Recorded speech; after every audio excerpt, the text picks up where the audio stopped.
আমার বানের বায়েরা লক্ষ্য করে দেখুন, নবীজির একজন সাহাবী, ওনার নাম হলো আবু সালমা রাদিয়াল্লাহু তাআলা আনহু।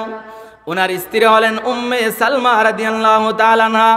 স্বামী স্ত্রী দুইজন যখন কালেমা পরে মুসলমান হয়ে গেলেন, ওনাদের এত সুখের সংসার, এত সুন্দরভাবে ওনারা জিন্দেগি যাপন করতেছেন।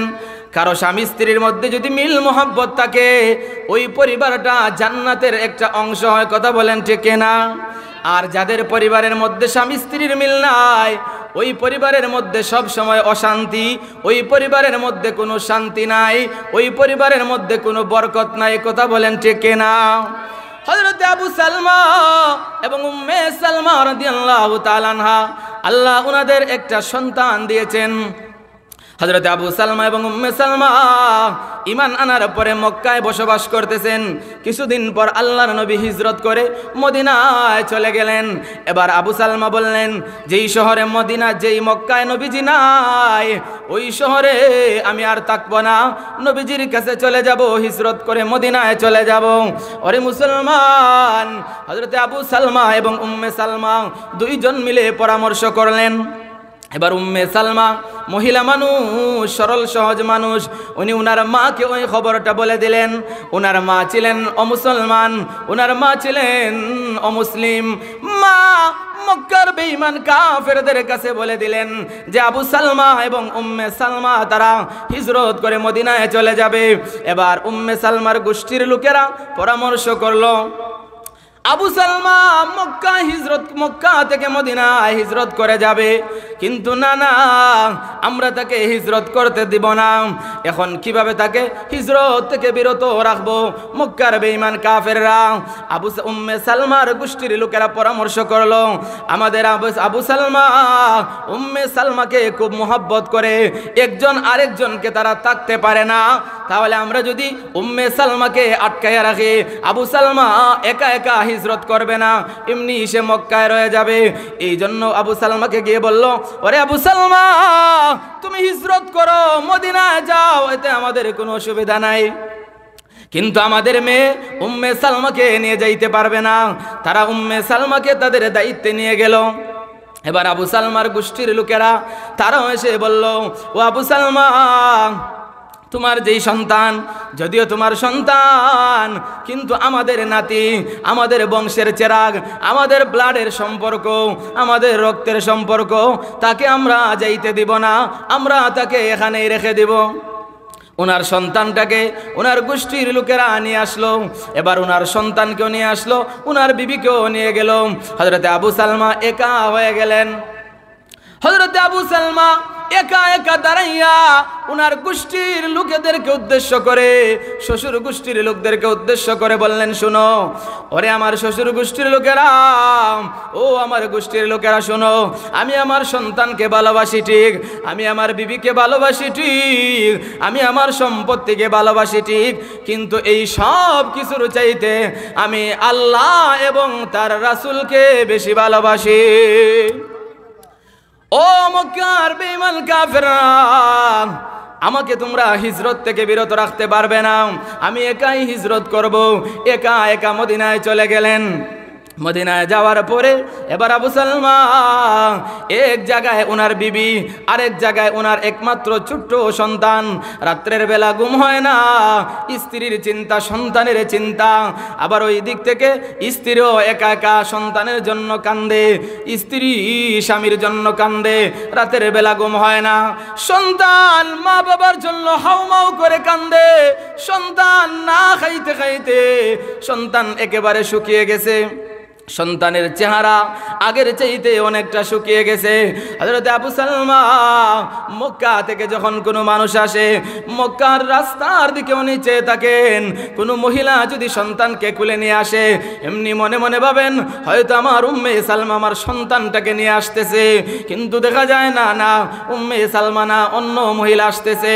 হযরত আবু সালমা এইভাবে 6 মাস হয়ে গেল সন্তান এবং বিবি ছাড়া 6 মাস কাটায় দিলেন। 6 মাস যাওয়ার পরে মক্কার বেঈমান কাফেররা বলল, আর আবু সালমাকে কারা খেলাফ হবে না।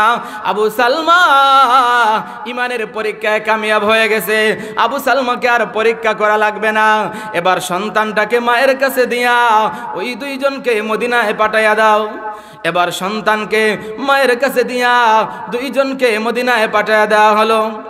হরে মুসলমান, যেই মাত্র হযরতে উম্মে সালমা মদিনায় গিয়ে পা রাখলেন, এমনি ঘোষণা শুনেন, ইন্না লিল্লাহি ওয়া ইন্না ইলাইহি রাজিউন।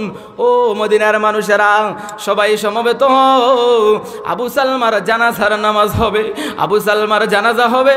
আবু সালমা আর দুনিয়াতে নাই, আবু সালমা দুনিয়া থেকে চলে গেছেন। হযরতে উম্মে সালমা যেই মাত্র ঘোষণাটা শুনেছেন, এমনি ঘোষককারীকে বললেন, ওরে ঘোষক, কোন আবু সালমার কথা বলতেছো? কোন আবু সালমা মারা গেছেন? ঘোষক বলল, মহিলা গো, আপনি চিনবেন না, আবু সালমা নবীজির একজন আশিক। 6 মাস আগে স্ত্রী সন্তান বিবি বাচ্চা সম্পত্তি সবগুলো রেখে একা একা হিজরত করে মদিনায় আসছিল। আল্লাহর নবীর আশিক ওই আবু সালমা আজকে মারা গেছে। এমনি হযরতে আবু সালমা রাদিয়াল্লাহু তাআলা আনহা হাউমাউ করে কান্না শুরু করে দিলেন। কারণ 6 মাস পরে সন্তান নিয়ে উনি উনার স্বামীর কাছে আসছেন। আসার পরে মৃত্যুর সংবাদ পেলেন। যখন উনি আসবেন, আসার সময় রাস্তার মধ্যে কত পরিকল্পনা, রাস্তার মধ্যে কত তামান্নার বাসনা ছিল, আমি মদিনায় যাব। মদিনায় যাওয়ার পরে আবু সালমা আমাকে চিনবে না, আমি বুরকা খুলব না, আমি চেহারা ডেকে রাখবো। চেহারা ডেকে আমি পিছনের দিকে গিয়া আবু সালমার চোখ আমি ধরবো, চোখের মধ্যে ধরে বলবো, রে আবু সালমা কে আমি, বলো তো আমাকে চিনো কিনা। এমন তামান্না, এমন আকাঙ্ক্ষা নিয়ে মদিনাতে গিয়েছিলেন, উনার স্বামীর সাথে দেখা হবে। কিন্তু না না, স্বামী দুনিয়াতে আর নাই। স্বামীর কাছে গিয়ে বললেন, স্বামী গো, হয়তো আপনি অভিমান করে চলে গেছেন। আল্লাহর কসম করে বলি, আমি এমনি এমনি আসি নাই, আমি তো আসতে চেয়েছিলাম, আমি তো আসতে চেয়েছিলাম, কিন্তু আমার গোষ্ঠীর লোকেরা আমাকে আসতে দেয় নাই। 6 মাস পরা আমি আপনার চিন্তায়, সন্তানের চিন্তায় কান্না করতে করতে আমার অবস্থা একেবারে নাজেহাল। ওগো স্বামী, আপনার চোখটা খুলে দেখেন, যেই সন্তানকে ছোট রেখে এসেছিলেন 6 মাসের ব্যবধানে আপনার সন্তানকে নিয়ে এসেছি, আপনার আদরের দুলাল, আপনার কুলের সন্তানটাকে নিয়ে এসেছি। চোখটা একটু খুলেন, আপনার সন্তানের চেহারাটা একটু দেখেন। কিন্তু না না, আবু সালমার চোখ জীবনের জন্য বন্ধ হয়ে গেছে। আবু সালমার চোখ আর কখনো খুলবে না। এমনি আবু সালমা কাঁদতেছেন, আমি এখন কার কাছে যাব?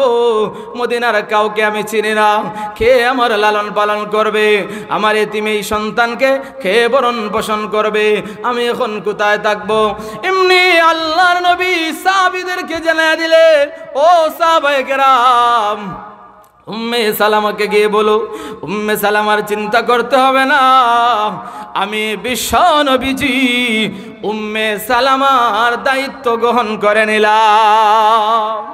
मौला मेरा आका मेरा रहमत का नबी है, ताजदार मदीना है ओ तुम अरबी है, ताजदार मदीना है ओ तुम अरबी है, खिलकत में मिली किसको आली नसबी है, मक्की मदनी हाशिमी ओ मुत्तलबी है, मक्की मदनी हाशिमी ओ मुत्तलबी है, पाकीज़ा तरो शहर से बरी जन्नत फिरदौस, आराम गहे खाकेरा सोले अरबी है, आराम गहे खाकेरा सोले अरबी है। আবু সালমা রাদিয়াল্লাহু তাআলা আনহু দুনিয়া থেকে চলে গেলেন, জানাজা হয়ে গেল। আল্লাহর নবী আবু সালমার জানাজার ইমামতি করলেন। আবু সালমাকে দাফন করলেন। এবার কিছুদিন যাওয়ার পরে আবু সালমার স্ত্রী উম্মে সালমার কাছে আল্লাহর নবী বিবাহের প্রস্তাব পাঠায় দিলেন। ওগো উম্মে সালমা, আমি আল্লাহর নবী, বিশ্ব নবী, তোমাকে আমার বিবি বানাইতে চাই, আমার প্রিয়তমা স্ত্রী বানাতে চাই, তুমি কি রাজি কিনা?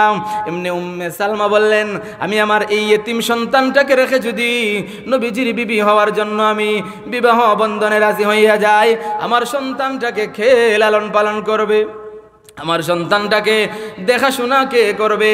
এই জন্য নবীর সাথে একটা চুক্তি করলেন। ওগো নবীজি, আমি আপনার সাথে বিবাহে সম্মত, তবে শর্ত হলো আমার সন্তানটার দায়িত্ব আপনি নিতে হবে। আল্লাহর নবী বললেন, ওরে আবু সালমা, ওরে উম্মে সালমা, এটার জন্য কোনো চিন্তা করতে হবে না, কারণ আমি নবীজি ইয়েতিমের অভিভাবক, আমি নবীজি ইয়েতিমের মাওলা, ইয়েতিমও কাওয়ালি গোলামও কামাওলা। আমি নবীজি এতিমের প্রতি এত মহব্বত নবীজির ছিল। আল্লাহর নবী বলেন, কাল কিয়ামতের কঠিন ময়দানে যারা এতিমের ভরণ পোষণ করবে, এতিম এবং আমি নবীজি এইভাবে দুই আঙ্গুলের মধ্যে যেমন ব্যবধান, এতিমের লালন পালনকারী এবং আমি নবীজির মধ্যে হবে এতটুকু ব্যবধান। জোরে বলেন সুবহানাল্লাহ।